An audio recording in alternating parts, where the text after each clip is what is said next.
Hello everyone, আসসালামু আলাইকুম। Welcome back to my channel. তো আজকে আমি তৈরি করেছি খুবই মজাদার সুস্বাদু কাচকি মাছ চচ্চড়ি। আমরা অনেকেই ছোট মাছটা সময়ের জন্য করতে পারি না, তো হাতের কাছে যখন আমরা খুব সহজে এই কাচকি মাছটা দিয়ে চচ্চড়ি করে আমাদের ফ্যামিলি মেম্বার বা অতিথিদের জন্য তৈরি করে ফেলতে পারি। তো আমি এটা আজকে কীভাবে তৈরি করলাম সেটাই আপনাদের সাথে শেয়ার করব। সেজন্য অবশ্যই আমার চ্যানেলটি সাবস্ক্রাইব করে এর ভিডিওগুলোতে একটা করে লাইক দিয়ে দিবেন আর তার সাথে থাকা বেল বাটনে প্রেস করে দিবেন যেন প্রতিদিনের নতুন নতুন নোটিফিকেশন পেতে পারেন। তো চলে আসুন। তো এখানে আমি আজকে আধা কেজি পরিমাণ ছোট কাচকি মাছটা নিয়েছি। তার সাথে আমি কেটে নিয়েছি এখানে টমেটো, পেঁয়াজ, কাঁচামরিচ, আলু, এগুলো আমি কুচি করে নিয়েছি। একটা পাত্র নিলাম, সেখানে আমি কাচকি মাছগুলো ঢেলে নিচ্ছি। এর সাথে আমার কুচি করে রাখা পেঁয়াজ, আলু, কাঁচামরিচ, টমেটো সবগুলো একসাথে আমি দিয়ে দিলাম। তো এখন আমি শুকনো উপকরণগুলো দিব। তো দিয়ে দিচ্ছি 2 চামচ হলুদ গুঁড়ো,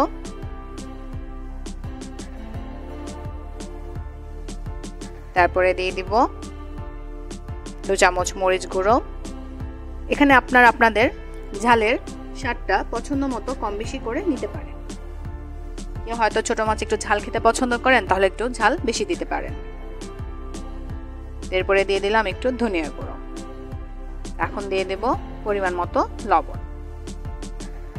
লবণের স্বাদটা আপনাদের চাহিদা মতো কম বেশি করে দিতে পারেন। তো এর সাথে আমি দিয়ে দিব পরিমাণ মতো সয়াবিন তেল।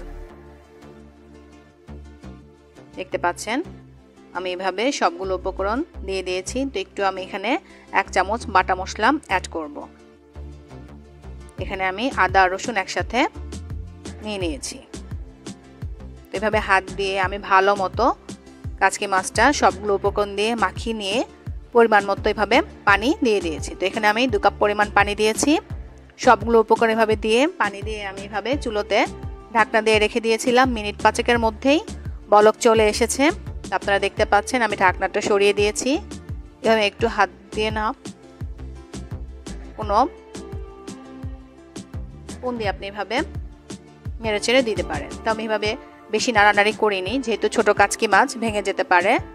এভাবে আমি ঢাকনা ছাড়াই মাঝারো আছে চুলোতে রেখে দিয়েছিলাম। দেখতে পাচ্ছেন আমার আলু সহ কাচকি মাছটা একদমই পারফেক্ট হয়ে এসেছে।